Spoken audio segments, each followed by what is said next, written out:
The moment my daughter stopped winding the music box, I felt the air change. She was sitting cross-legged on the carpet, 7 candles still melting on the cake behind her, when she looked up at me with that innocent tilt of the head that always disarms me. "Daddy," she said softly, "why is there a hole here?"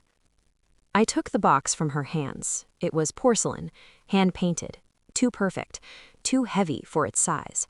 The melody inside had been sweet, looping, familiar. I turned it over. That's when I saw it. An irregular pinhole, hidden beneath a decorative rose. Not a flaw, a decision. My blood went cold. I didn't say a word. I kissed her hair. I told her to go wash her hands. My fingers were already shaking. 2 hours later, the police surrounded our house. I used to believe my mother-in-law was overbearing, not dangerous.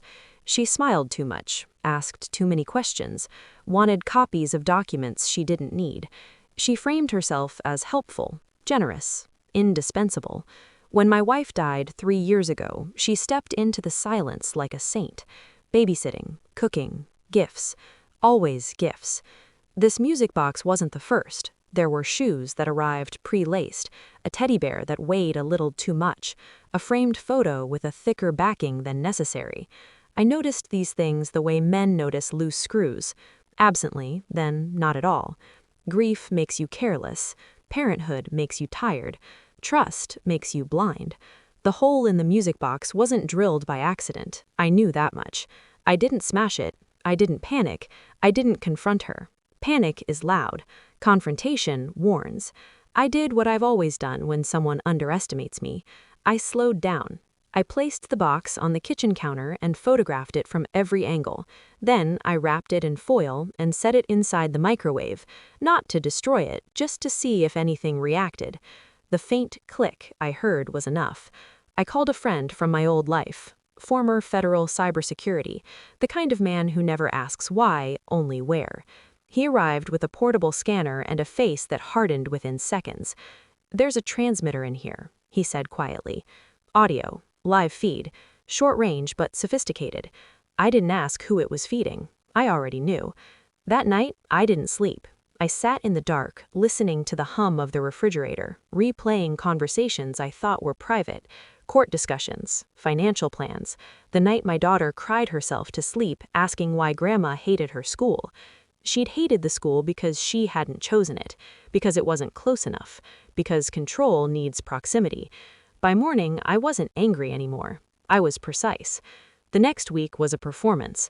I thanked my mother-in-law profusely for the gift, told her my daughter adored it. I placed the box back on the shelf, exactly where she could hear everything. And then I fed her a story. I talked about selling the house, about moving abroad, about transferring assets, about trusting the wrong people. I said names out loud, numbers, dates, things that would make any manipulator greedy. While she listened, I documented everything. The scanner logs, the signal bursts, the times she called immediately after certain conversations, the gifts that followed, the ones I'd kept. I contacted a lawyer before I contacted the police. A quiet woman with sharp eyes who understood custody law, surveillance statutes, and leverage. She didn't blink when I showed her the evidence. "She violated at least 6 laws," she said, "and if we move correctly, she'll never see your daughter again." Understood. The execution was simple. On my daughter's birthday, I invited her over early, told her I needed help setting up. I placed the music box on the table between us. I wound it once, let the melody play. Then I slid the evidence folder across the table. Her smile froze halfway. I didn't raise my voice. "You're outdated," she snapped when she realized what I'd done. "We're done here." I nodded. Understood. That was the moment I pressed the silent alert on my phone. She didn't hear the sirens until they were already outside. The police didn't rush in. They surrounded the house first, standard procedure for electronic surveillance involving a minor. They knocked, politely, firmly. My mother-in-law collapsed into the chair like her strings had been cut. She tried to cry, then to threaten, then to explain. No one listened. They found more devices in her bag, in her car, a list of schedules, teachers' names, notes about my finances. When they took her away, she didn't look at me. She looked at the music box. The fallout was quiet. The court moved faster than I expected. Emergency restraining order. Full custody reaffirmed. No visitation, no contact. Ever. My daughter sleeps better now. The house feels lighter.